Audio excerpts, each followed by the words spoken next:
Jadi Mas Dono itu secara gestur, menurut kami, kalau dinilai nih di antara kami, Mas Dono 8,5. Oh, Dono mainnya di sini, Kasino mainnya, saya mainnya di sini.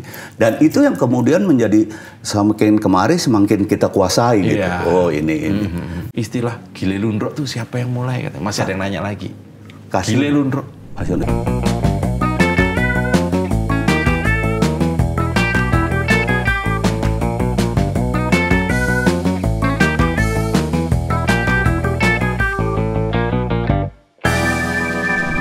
Mas Indro, ya, karakter-karakter yang ada di semua film Warkop itu melekat di otak para penontonnya sampai sekarang. Maka kemudian tadi saya dengar cerita tentang, wah waktu film Warkop Reborn itu banyak penolakan itu karena saking cintanya orang nggak mau digantiin. Orang militan begitu susah. Ngomong apa orang militan. Dan itu perlu waktu lama banget kita meyakinkan itu. Betul. Itu menurut saya saking kuatnya karakter dari Warkop, baik 4 maupun versi 3, kuat banget. Bahkan Mas Nanu sekalipun, kan karakternya kuat banget itu. Banget. Dengan logat Batak, padahal bukan orang Batak. Iya, makanya ketika dia nggak ada, saya beberapa kali perlu banget untuk menggantikan dia. Logat itu? Iya, itu memang kita minta, kita inginkan gitu. Logat dan karakter. Logat dan atau dialek itu memang untuk memperkuat karakter ya. Iya, betul. Ya? Dan ya kalau percaya nih kadang-kadang orang sekarang kita kepengen memperlihatkan kebinekaan memang. Itu tuh. Kebinekaan dari dialek aja. Dari dialek. Warkop ini bicara tentang keberagaman, tentang kebinekaan. Ya, kalau Anda lihat misalnya komedi-komedi kita di kaset ya, itu kan sebetulnya gitu. Ada kemarin sempat kita ngomongin bahwa kalau dulu nggak apa-apa tuh orang Batak diginiin gitu. Itu sebetulnya kan bukan sekedar nggak apa-apa atau apa-apa, tapi justru kita pengen menampilkan bagaimana kelucuan budaya antara Batak dengan Sunda misalnya. Kalau di ini kan gitu. Dan menurut kami itulah kekayaan kita gitu. Dan itu nggak bicara sara. Enggak. Itu bicara tentang misalnya anekdot ya kan. Betul kan? Betul. Versi kasetnya itu luar biasa sebenarnya. Betul. Saya ngoleksi semuanya. Saya tahu Marning itu dari Marning itu dari Melek Hukum ya atau apalah waktu itu. Iya, saya lupa juga. Dokter masuk desa atau apalah salah satunya. Kata Marning itu saya jadi ketawa. Nah contoh-contohnya seperti itu. Membuat karakter terutama versi film ya. Iya. Atau agak mundur sedikit. Saya dengar kan zaman Mas Rudi Badil itu juga pemain karakter yang luar biasa. Oh, dia mengatur betul itu gitu. Nih Dono mesti diimbangin sama orang yang pinter supaya perdebatannya seru nih. Dono sok pinter, ini ada orang yang pinter beneran gitu. Misalnya kayak gitu. Itu Badil yang ngatur. Jadi dia jangan diketemuin sama orang bodoh. Minteri. Kalau ketemuin orang bodoh, tapi ini yang sok pinter tiba-tiba dapat orang pinter. Nah, kita lihat ngapain dia. Gitu. Jadi casting lah gitu. Iya, casting. Di casting. Lu jadi orang begini, lu begini. Karena apa? Itu Bang Rudi Badil itu. Iya. Dan itu kemudian dilestarikan. Lu jangan kepancing Don, lu jangan kepancing Don, lu tetap selamat ya. Gitu. So, dia selalu kayak gitu. Karena Mas Dono logat yang dikuasai dan logat Jawa sebagai selamat. Iya. Gitu. Jadi sementara yang jadi memang memang kita rencanakan, kita konsep kita itu gitu. Jadi konsep terakhir itu terminal apa? Terminal musikal tempat anak muda mangkal. Nah itu menurut saya, itu pasti ceritanya lebih panjang. Tapi menurut saya mendengarkan kembali, menonton kembali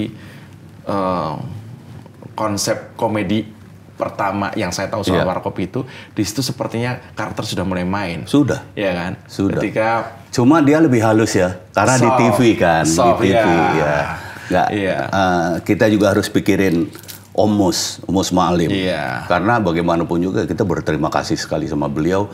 Beliau membuat kita terkenal, tetapi gini, beliau bisa membuatkan karakter Warkop yang di panggung atau di radio itu lebih soft di situ, tetapi orang tangkap itu gitu. Iya. Itu tapi esensinya tetap dapat ya. Iya. Itu ilmu tuh. Ilmu banget. Makanya kami minta betul, lu memang nggak akan main di sini, tapi lu harus dampingin Om Mus, karena lu yang tahu gimana mainin kita. Gitu. Rudi Badil. Nggak main tapi ya karena dia dampingin.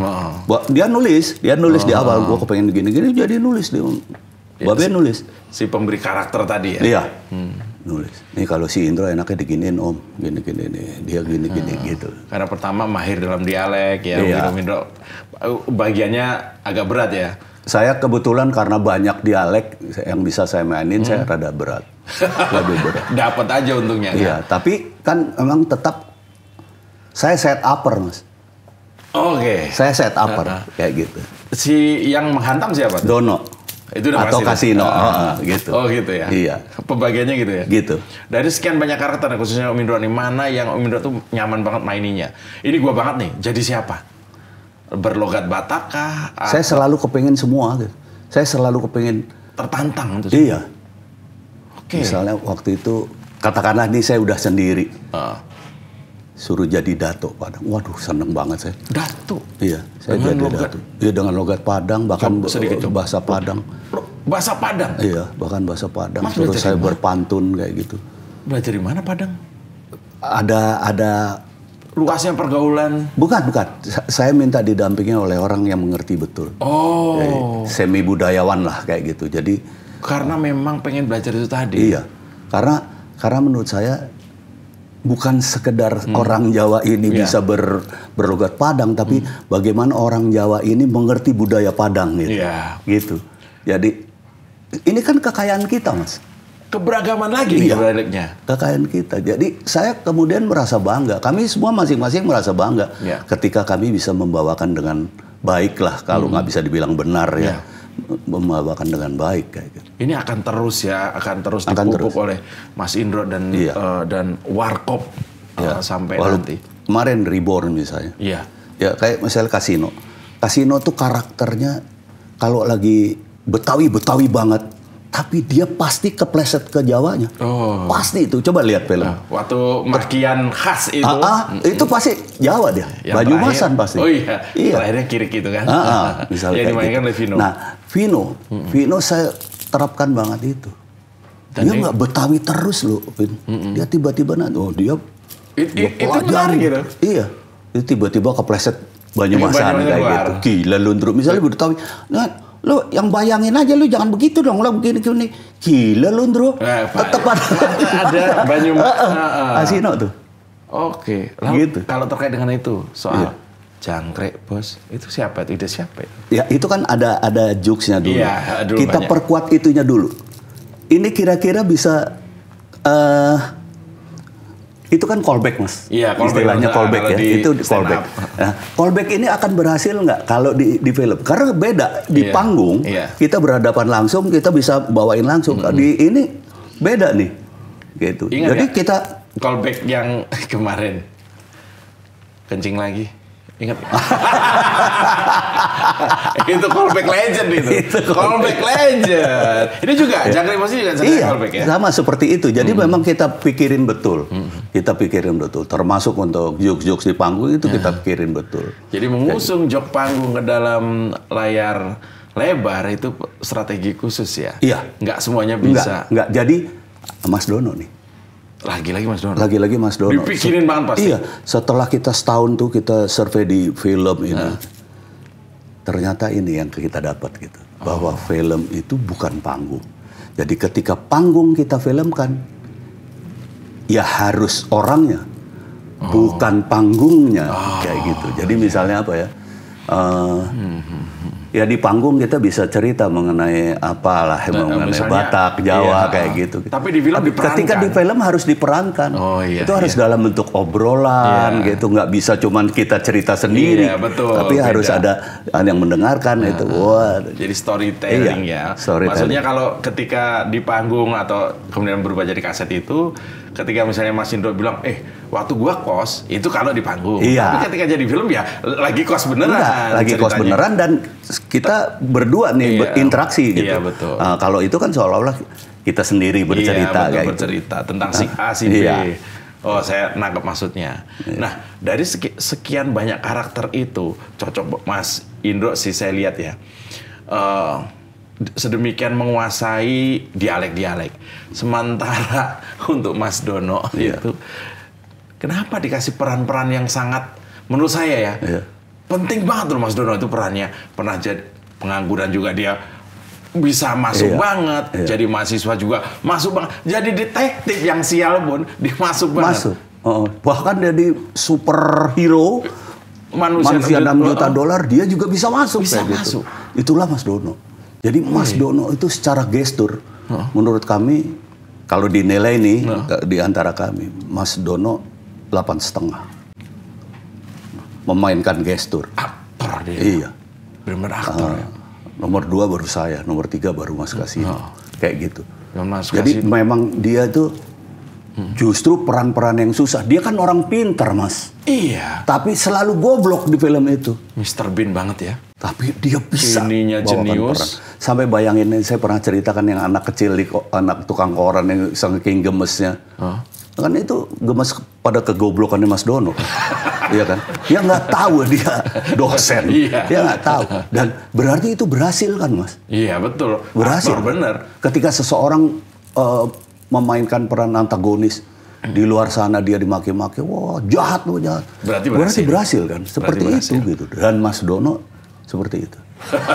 Mas Kasino punya kekuatan sendiri-sendiri menurut saya. Iya. Mas Kasino itu gaya playboynya seolah-olah ya. Gaya flamboyan.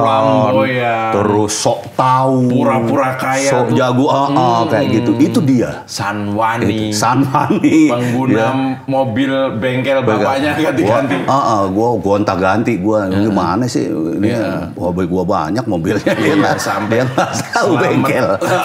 Selamat minta mobil bapaknya tukang tembakau itu kan? Iya, itu. Jadi itu memang dari pertama mungkin nggak terlalu ini, tapi kita udah perhatiin, oh Dono mainnya di sini, Kasino mainnya, saya mainnya di sini, dan itu yang kemudian menjadi semakin kemari semakin kita kuasai gitu. Oh ini. Dan jangan salah Mas, kami film main kita ke daerah-daerah, karena di Manado ketawa di sini beda, ketawa di Jogja beda. Oh, ada adegan yang di sini di Manado nggak ketawa, di Jogja ketawa. Banyak Mas, itu kita pelajarin sampai dengan orang seneng ada logat Batak, orang seneng ada logat Bali, orang seneng, itu kita coba dan kita pertanggungjawabkan itu. Dari sisi market juga karena penetrasi ke daerah-daerah berarti kan. Kemudian dari sisi konten juga jadi variatif. Kemudian dari sisi misi Warkop itu tersampaikan soal keberagaman, kebinekaan, kan gitu kan maksudnya kan? Kadang-kadang banyak orang yang nggak tahu ya, cuman kita yang tahu gitu. Sebagai contoh misalnya gimana ya, Mbak Yayu dengan orang kaya gitu. Dan waktu itu kan ada, tiba-tiba deh, pengen ngambil saya yang dokter untuk anaknya gitu. Nak Pak Ijo. Ini kebetulan kita punya semua. Di gunung ini kita punya. Saat itu ya? Orang-orang cuma menangkap kesombongan saat itu. Ada yang sombong seperti itu. Tapi kita ketawa gitu. Karena tahu latar belakang. Beberapa orang yang tahu tentang dia yang ngomong kayak gitu. Tentang Bu Yayu pasti luar biasa. Dan Bu Yayu nangkep bener itu. Oke. Dan dia nggak keberatan? Nggak keberatan. Asik aja dan berarti. Kami selalu minta izin kalau kayak gitu. Kita nggak kepingin. Itu tuh.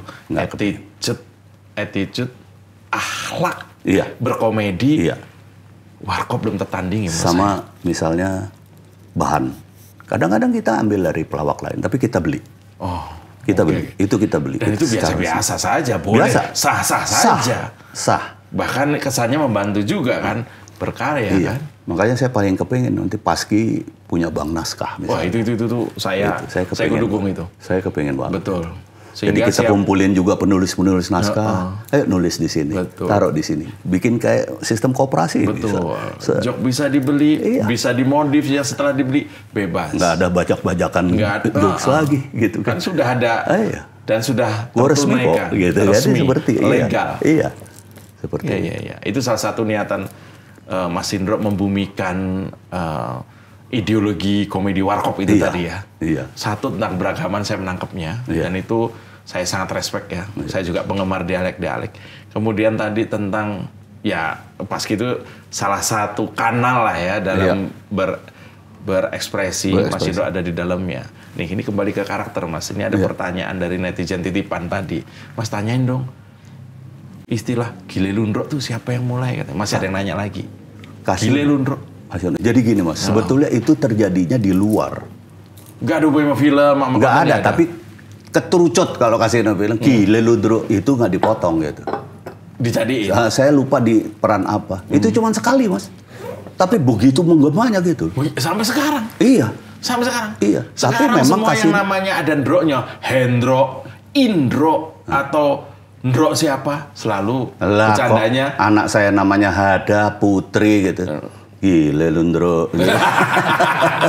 Ke bokapnya? Iya, enggak ke anak itu. Oh, ke anak itu diledekin karena diledekin dia. Iya. Jadi gitu. Kasino itu kan, mohon maaf saya di warkop itu mesti ditanggap. Paling sering ditangkap sama Dono. Karena dianggap junior, paling muda. Ngelucu dong. Itu Mas Dono itu suka gitu, ngelucu tuh. Gue sing paling lucu Dewi lucu gitu. Ya biasa kan orang Jawa kayak gitu, gaya bahasa paradok. Jadi kayak gitu, atau ngerjain jahil karena dia tahu saya itu jahil waktu kayak gitu. Nah itu kalau berhasil gitu, Gile Lundro. Kasih tepuk tangan. Gile Lundro yang ini ya. Matur nuwun Mas Indro. Gile Lundro.